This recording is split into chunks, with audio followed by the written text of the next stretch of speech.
আমি আপনাদের থেকে একটা প্রতিশ্রুতি চাই। প্রতিশ্রুতি হচ্ছে গত 16 বছর যারা আমাদের উপরে জুলুম করেছে, অত্যাচার করেছে, আমাদের টুটি চেপে ধরেছে, আইনাঘর প্রতিষ্ঠা করেছে, আমাদেরকে শিবির ট্রেনিং দিয়েছে, আমাদেরকে ট্রেনিং করেছে, হলে হলে নির্যাতন করেছে, আমাদের ভাইদের উপর অমানসিক মধ্যযুগীয় জায়গায় অত্যাচার করেছে, আমাদের বোনদেরকে ছাত্রলীগ এবং যুবলীগ যেভাবে নির্যাতন করেছে, তারা যদি আর কখনোই এই বাংলার মাটিতে ষড়যন্ত্র করতে চায় তাহলে কি আমরা প্রতিরোধ করতে রাজি আছি? প্রিয় ভাইয়েরা, আপনারা জানেন আজকে আপনার শাহবাগে দাঁড়িয়ে আমরা যে কথাটি বলছি এটি আমাদের 16 বছরের অত্যাচার, নির্যাতন, কারাভোগের ফসল। আমাদের ভাইয়েরা নির্যাতনের শিকার হয়েছে, নিপীড়নের শিকার হয়েছে, বৈষম্যের শিকার হয়েছে। সেই জায়গা থেকে 5 জুনে আমরা বৈষম্য বিরোধী ছাত্র আন্দোলন যখন আমাদের কোটার জন্য আন্দোলন করি তখন দেখেছি আইন শৃঙ্খলা রক্ষাকারী বাহিনী থেকে শুরু করে ছাত্রলীগ, যুবলীগ এবং আওয়ামী সন্ত্রাস আমাদেরকে কিভাবে নির্যাতন করেছে। আমরা নির্যাতন, খুন, হত্যা এসব উত্তরণ করে আজকে যখন পেশিবাদের বাংলাদেশের প্রতিষ্ঠাতা খুন শেখ হাসিনা উৎখাত করেছি তখন থেকেই দেখেছি বিভিন্ন ষড়যন্ত্র চলছে।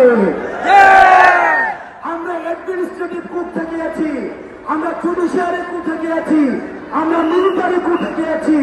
আমরা খবর পেয়েছি আগামীকাল 15ই আগস্টে আওয়ামী দোসররা, আওয়ামী ফ্যাসিস্ট আবার কু করার জন্য রাস্তায় সংগঠিত হবে।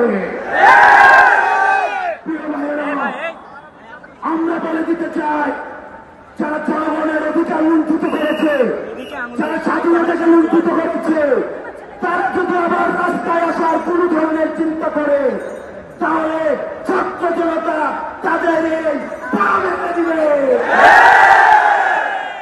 আমরা বলে দিতে চাই আপনারা সাধারণ ছাত্র নাগরিকের ব্যানারে আপনারা রাস্তায় আসুন।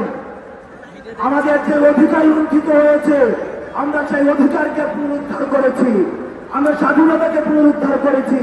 সুতরাং এই ফ্যাসিস্ট গণঅভ্যুত্থানের মধ্য দিয়ে যে ফ্যাসিস্ট পতন হয়েছে আমাদের এই প্রাথমিক বিজয়কে যতদিন না পর্যন্ত আমরা স্থায়ী করতে পারি ততদিন পর্যন্ত আপনারা রাস্তায় থাকতে হবে।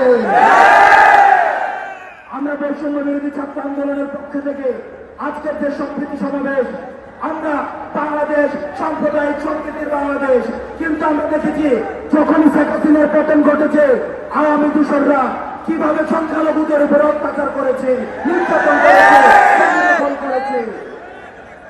আজকে আমরা এই শাহবাগ থেকে ঘোষণা দিতে চাই বাংলাদেশের প্রত্যেকটা মানুষের সবার প্রাথমিক পরিচয় সবাই বাংলাদেশী। কোন সংখ্যালঘু নয়, কোন মাইনরিটিস নয়, হিন্দু অনুযায়ী, বৌদ্ধ অনুযায়ী, মুসলমান অনুযায়ী কোন ধরনের বৈষম্য করা হবে না।